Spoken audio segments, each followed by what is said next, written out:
अनुसूचित जाति जनजाति कल्याण मंत्री जनक राम ने शुक्रवार को आरा परिषदन में प्रेस वार्ता की। उन्होंने बताया कि मुख्यमंत्री नीतीश कुमार, उप मुख्यमंत्री सम्राट चौधरी और विजय कुमार सिन्हा के नेतृत्व में अनुसूचित जाति जनजाति कल्याण विभाग की योजनाओं की समीक्षा के लिए भोजपुर जिले में 2 दिवसीय प्रवास किया गया। इस दौरान गुरुवार को विकास मित्रों के साथ संवाद कार्यक्रम हुआ। इसमें एनडीए घटक दलों के नेता, जिला, अनुमंडल और प्रखंड कल्याण पदाधिकारी शामिल हुए। मंत्री जनक राम ने प्रेस वार्ता के दौरान बताया कि बिहार के 60,000 टोलों में अंबेडकर समग्र विकास शिविर लगाए जा रहे हैं। अनुसूचित जाति जनजाति कल्याण विभाग की योजनाओं से दलित वर्ग को लाभ मिल रहा है। उन्होंने बताया कि हर जिले में 1 एकड़ 5 जमीन पर 5 करोड़ की लागत से सावित्रीबाई फुले बालिका छात्रावास का निर्माण होगा। 38 जिलों में छात्रावास निर्माण पर कुल 1 अरब 86 करोड़ रुपए खर्च होंगे। अगले वित्तीय वर्ष में छात्रावास बनकर तैयार हो जाएंगे। मंत्री ने कहा कि बिहार में अगली सरकार एनडीए की बनेगी। इस बार नारा है 2025 में 225 और फिर नीतीश कुमार। बिहार में नीतीश कुमार के नेतृत्व में विकासवादी सरकार है। प्रेस वार्ता में भाजपा जिला अध्यक्ष दुर्गाराज, संजय कुमार सिंह, भाजपा जिला उपाध्यक्ष राम दिनेश यादव, जदयू अनुसूचित जाति प्रकोष्ठ जिला अध्यक्ष अवधेश कुमार, जदयू नेता आनंद रजक, विमलेश सिंह और ठाकुर दयाल राम मौजूद रहे। मुझे आपको बताते हुए प्रिंट मीडिया, इलेक्ट्रॉनिक मीडिया और सोशल मीडिया को अत्यंत खुशी भी हो रही है कि राज्य के मुख्यमंत्री आदरणीय नीतीश कुमार जी, 2 उप मुख्यमंत्री आदरणीय सम्राट चौधरी जी, विजय सिन्हा जी के नेतृत्व में अनुसूचित जाति जनजाति के लिए चलाए जा रही योजनाओं को लेकर के मैं प्रवास पर आरा जिला में आपके समक्ष उपस्थित हूँ। जैसे आपको बताऊं कि कल आरा जिला के सभी विकास मित्रों के साथ संवाद कार्यक्रम हुआ, जिसमें एनडीए के सभी घटक दल के नेता उपस्थित रहे। विभाग के हमारे कल्याण पदाधिकारी, अनुमंडल कल्याण पदाधिकारी, प्रखंड के कल्याण पदाधिकारी सभी लोग मौजूद रहे। राज्य के द्वारा 14 अप्रैल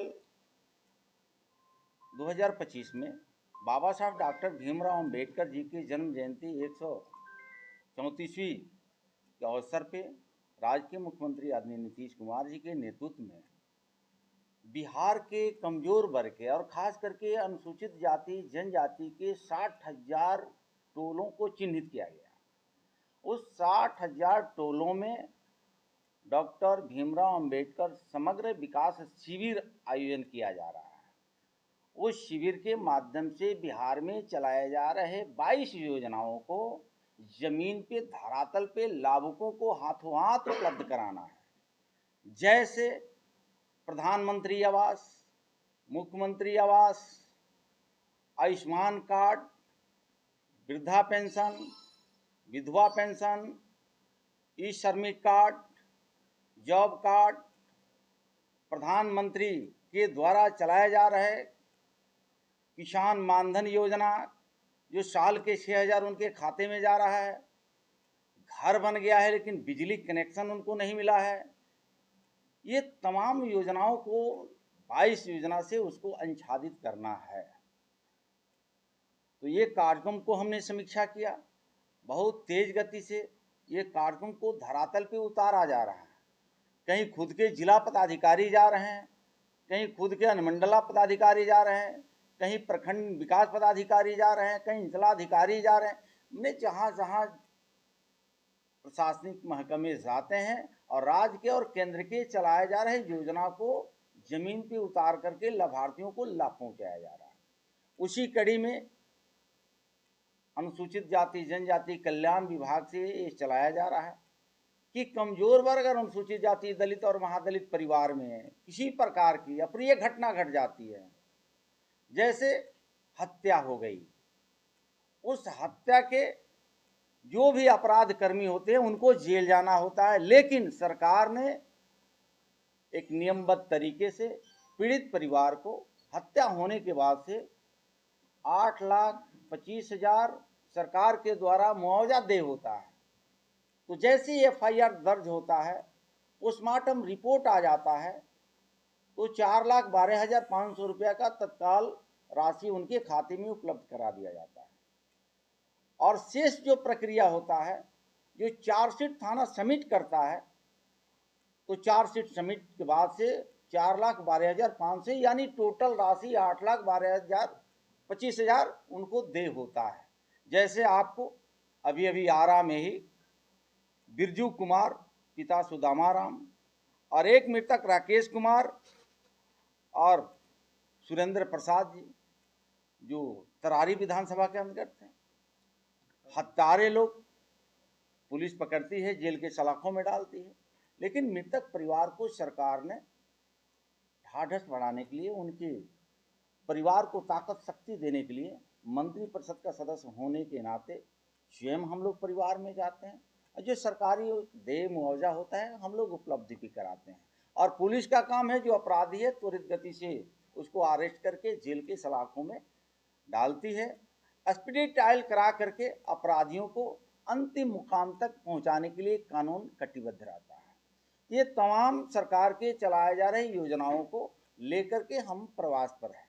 उसी कड़ी में आपको मैं बताते हुए खुशी हो रही है कि अभी अभी राज्य के मुख्यमंत्री, दो उप मुख्यमंत्री जी अनुसूचित जाति जनजाति की बालिका कल्याण छात्रावास जिस तरह से हर जिला मुख्यालय में है, तो सावित्रीबाई फूले बालिका छात्रावास हर जिला मुख्यालय में 5 करोड़ की लागत से 1 एकड़ की जमीन पर 100 आसन की छात्रावास को निर्माण होना है, जो पूरे बिहार में 38 जिले में 1 अरब 86 करोड़ रुपए ये सरकार ने निहित किया है कि आने वाले दिनों में 25 और 26 वित्तीय वर्ष में ये पूरे बिहार के अनुसूचित जाति बालिका सावित्रीबाई फूले छात्रावास बन के तैयार होगा और लगभग 3800 अनुसूचित जाति की बच्चियां जो कॉलेज में आती है और कॉलेज से उनको छात्रावास में रहने का अवसर मिलेगा और तमाम सुविधा सरकार के द्वारा दे होगा,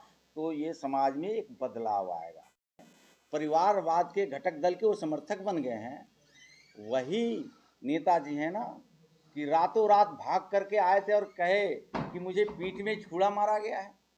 क्यों इतनी परेशानी है, क्यों इतनी बेचैनी है? ये जनता तय करती है ना। अब लाठी राज नहीं है, गोली राज नहीं है, बम राज नहीं है और बैलेट पेपर का जमाना नहीं है कि बैलेट बॉक्स में स्याही डाल करके महागठबंधन के नेता सदन के सदस्य बन जाएंगे। अब ईवीएम के हवाले जनता को जाना पड़ता है और ईवीएम में जनता अपने पसंद के नेता को चुन करके अपने मत को प्रयोग करती है। और जब ईवीएम के सामने जनता जाती है तो देश में मोदी जी और राज्य में नीतीश कुमार जी, एनडीए के दो चहेते नेता है राज्य के। ना नीतीश कुमार जी को परिवारवाद से मतलब है। आदरणीय नीतीश कुमार जी बार बार कहते हैं कि बिहार के 14 करोड़ जनता वो मेरा परिवार है, मैं उसके परिवार का सदस्य हूँ। और उसी कड़ी में देश के नेता नरेंद्र मोदी जी जो जनता के बीच आते हैं तो कहते हैं कि 1 अरब 40 करोड़ देशवासियों मेरा परिवार है, मैं उसके परिवार के सदस्य हूँ। लेकिन बाकी इन दो नेताओं को छोड़ दीजिए तो शिबू सोरेन के पुत्र हेमंत सोरेन जी हैं, बंगाल में ममता जी के दत्तक पुत्र अभिषेक बनर्जी जी हैं, उत्तर प्रदेश में अखिलेश जी मुलायम सिंह जी के पुत्र हैं। ये कितने राज्यों का मैं नाम गिनाऊं? प्राइवेट लिमिटेड कंपनी बना करके देश के संपत्ति को लूट करके और अपने को मालेमाल बनते हैं और जनता को कहते हैं कि संविधान खतरे में है। ये संविधान खतरा में नहीं है। ये जनता को उनको बताना चाहिए कि ये संविधान के बदौलत ही एक गरीब परिवार का बेटा नरेंद्र मोदी जी देश का प्रधानमंत्री बने हैं। और जब से संविधान के प्रदत्त अधिकार का उपयोग करके मोदी जी आगे बढ़ रहे हैं तो ये संविधान के हवाला नहीं, उनके परिवार के ऊपर खतरा है, पप्पू जी के ऊपर खतरा है, सोनिया जी के ऊपर खतरा है। अब राजतंत्र में राजा का बेटा प्रधानमंत्री नहीं बनेगा, मुख्यमंत्री का बेटा मुख्यमंत्री नहीं बनेगा। लेकिन आप जनता के बीच में बरगला करके वोट लेकर के सत्ता में दोबारा आकर के जंगल राज कायम करना चाहते हैं तो बिहार की जनता कभी जंगल राज अब आने नहीं देगी। सुशासन की सरकार है, एनडीए की सरकार सुशासन के नाम से जानी जाती है। दो नेता नरेंद्र मोदी, नीतीश कुमार जी राज्य और देश हित में अच्छे काम कर रहे हैं। तो मुझे लगता है कि जनता सर माथे पे बैठाती है। जब लोकतंत्र में अपने वोट का प्रयोग करना होता है तो एनडीए को पसंद करती है। सुनने को मिलता है देखिए, ये बहुत बड़े समाज में कुरीतियां हैं, दुर्भाग्य है। और जब शराबबंदी का निर्णय सरकार ने राज्य के मुख्यमंत्री आदरणीय नीतीश कुमार जी ले रहे थे, तो सर्वदलीय बैठक सभी दल के नेताओं ने सर्वसम्मति से ये प्रस्ताव को पारित कराया। लेकिन जब पूर्णतः शराबबंदी है और शराबबंदी के आड़ में अगर कोई शराब का सेवन कर रहा है, शराब की बिक्री कर रही है, अगर पुलिस उसके पीछे पड़ती है, तो शराब बिक्री करने वाला, शराब के पीछे जो तस्कर और माफिया है, तो उसका तार कहीं से न कहीं से जो सत्ता के बाहर बैठे हुए लोग हैं उनका तार जुड़ा हुआ निकलता। समाधान क्या है, क्योंकि लगातार इस तरीके का वारदात हो, यदि कोई साधारण आदमी हो, उसके अगल बगल कोई शराब बेचता हो और वहां बहन बेटियां रहती हो, उसका विरोध करने पर डरता है वो आदमी कि हम विरोध करेंगे हम मारे जाएंगे। मैंने पहले ही कहा कि ये सबसे बहुत बड़ा बड़ा नया कुरीति युवा है, सबसे ज्यादा सर शराब बेच रहा है। बहुत बड़ी कुरीति है। और इसके लिए सरकार ने बहुत कठोर कदम उठाई है, कानूनन प्रतिबंध लगा दिया है।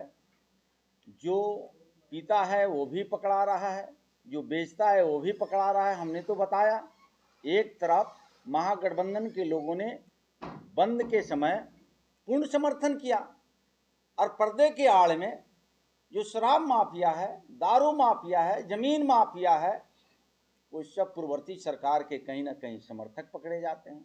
तो कहीं ना कहीं ये धत्ता करने वाले, कानून को ठेंगा दिखाने वाला, बिहार में विपक्ष में बैठे नेता है, ये कहीं ना कहीं उनकी साजिश है सरकार को बदनाम करने का, सरकार को कहीं ना कहीं ध्वस्त करने का उनकी एक मंशा है। लेकिन बिहार की जनता सब देख रही है। पूर्ण रूप से सफल है या नहीं है सर, ये बताइए। मैं तो कहा कि कानून अपना काम कर रहा है, सरकार ने कानून बनाया, पुलिस उससे लगी हुई है। हम सबको जागरूक होने की ज़रूरत है, आम आवाम के लोगों में इसकी जागृति फैलाने की ज़रूरत है। मैं जिस बस्ती में गया, आप हमारे कुछ साथी वहाँ खड़े थे, यूट्यूबर खड़े थे, प्रेस मीडिया के लोग खड़े थे, मैं दोनों बात वहाँ बताया। जिस समाज से मैं आता हूँ उसी समाज का, अनुसूचित जाति का ही बेटा, मैं चमार जाति से आता हूँ। तो मैं पढ़े लिख करके मैं सरकार के मंत्रिपरिषद का सदस्य हो गया और एक समाज कहीं ना कहीं मुख्य धारा से कटा हुआ है। तो मैंने अपने विभाग के चलाए जा रही योजनाओं को भी बताया।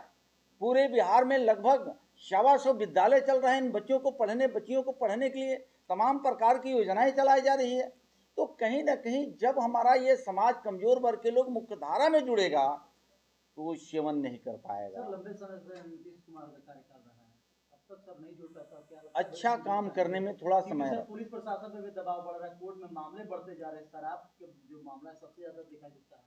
कोई ऐसा काम जब अच्छा होता है तो थोड़ा विलम्ब जरूर होता है, लेकिन सरकार निश्चित रूप से उन अपराधियों के पास, शराब ठेकेदारों के पास कानून पहुंचती है, उनके ठेका बंद कराती है, जेल की सलाखों में डालती है। थोड़ा समय जरूर लगता है, लेकिन पुलिसिया अपना काम करती रहती है। 25 का जो चुनाव उसमें सर क्या कुछ खास रहेगा इसका? बिल्कुल खास है, आम आवाम की आवाज़ है। जब जब लोकतंत्र में, जनतंत्र में, प्रजातंत्र में जनता को अपने जनादेश देने की अवसर आई है, तो 2005 के बाद से एनडीए के समर्थन में बिहार की जनता देखी है। क्यों कि 2005 के पहले माता पिता की सरकार रही, अब पिता पुत्र की सरकार बनाने या लाने के प्रयास। लेकिन बिहार के 14 करोड़ जनता यह जानती है कि वह सरकार में रोटी, कपड़ा, मकान, शिक्षा, सुरक्षा, सम्मान, ये तमाम घोंसलेबाजी था। लेकिन यह सरकार आदरणीय नीतीश कुमार जी के नेतृत्व में, वो ओबीसी हो, ईबीसी हो, माइनॉरिटी हो, शेड्यूल कास्ट के लोग हो, समान कैटेगरी के लोग हो, सबको स्वतंत्र जीने का, कारोबार करने का, रोजगार करने का, बच्चे बच्चियों को पढ़ने का ये अधिकार मिला। तो लोकतांत्रिक तरीके से अपने वोट दे करके सरकार बनाने की बात आती है तो 2005 से निरंतर एनडीए की सरकार, राज्य के नेता नीतीश कुमार जी को ही जनता चुनती है। अब तो जनता कह रही है 2025 225 फिर से नीतीश। तो मुझे लगता है कि जनता को चुनना है, लोकतंत्र में जनता मालिक होती है, और जनता जब मालिक है तो जनता सर माथे पे आदरणीय नीतीश कुमार जी को बैठाई है। देश का नेता नरेंद्र मोदी जी को बैठाइए। जिनके खुद पिताजी वेंटिलेटर पे पड़े हुए हैं, जिनके पिताजी को कोर्ट ने चुनाव लड़ने से वंचित कर दिया, होटवार जेल से राज चलाने का प्रयास करते रहते हैं, वंशवाद से भरा हुआ पार्टियां हैं, वे लोग सबक दे रहे हैं। राज्य के मुख्यमंत्री आदरणीय नीतीश कुमार जी, आप देख रहे हैं ना, इतनी अच्छी योजनाओं को दे रहे हैं समाज के लिए। धन्य है राज्य के मुख्यमंत्री आदरणीय नीतीश कुमार जी, धन्य है।